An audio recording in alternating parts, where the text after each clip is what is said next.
গুলিতে আহত বিলুপ্ত প্রায় একটি মদনটাক পাখি জবাই করে ভক্ষণের মামলা হবার পর মাছরাঙ্গা টেলিভিশনের সংবাদ প্রচারের পর বৃহস্পতিবার বিকেলে পরিবেশ, বন ও জলবায়ু পরিবর্তন মন্ত্রণালয়ের একটি প্রতিনিধি দল তেঁতুলবাড়িয়া গ্রামে ঘটনাস্থল পরিদর্শন করেছে।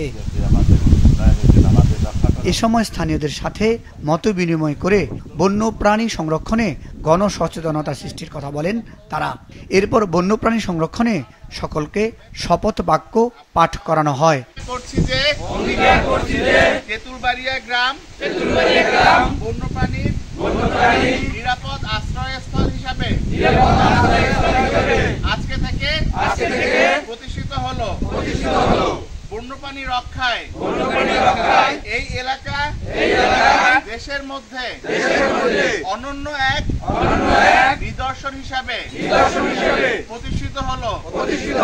বন্যপ্রাণীরা এই এলাকায় নিরাপদ থাকবে কোন রকম।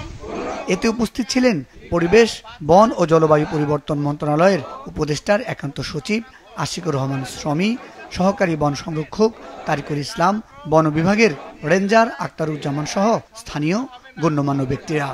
আমরা বন্যপ্রাণী রক্ষায় দেশের মধ্যে সেরা হব। তো আমরা যে কাজটা করার চেষ্টা করেছি আজকে, মানুষজন যেন সংরক্ষণের দিকে এগিয়ে আসে, কারণ এই বরগুনা জীববৈচিত্র্য অনেক বেশি সমৃদ্ধ। এখানে যেমন অনেক নদ নদী আছে, এখানে যেমন অনেক বনাঞ্চল আছে, পাশাপাশি আছে আপনার অনেক পাখিদের অভয়ারণ্য। এই পাখিদের অভয়ারণ্যগুলো যদি আমরা রক্ষা করতে না পারি, তাহলে আমাদের জীববৈচিত্র্য সংরক্ষণের যে আমাদের প্রতিজ্ঞা, সেটা থেকে অনেক দূরেই আমরা থেকে যাব। গত 10ই মার্চ বরগুনা সদর উপজেলার বদরখালী ইউনিয়নের তেঁতুলবাড়িয়া গ্রামে গুলিবিদ্ধ হয়ে আহত বিলুপ্ত প্রায় একটি মদনটাক পাখি উদ্ধার করে এক ইউপি সদস্য সাইফুল ইসলামের নেতৃত্বে পাখিটি জবাই করে মাংস ভাগ করে রান্না করে খেয়ে ফেলে। এই ঘটনার পর মাছরাঙ্গা টেলিভিশন এ নিয়ে একটি প্রতিবেদন প্রচার করলে বিষয়টি ঊর্ধ্বতন কর্তৃপক্ষের নজরে আসে।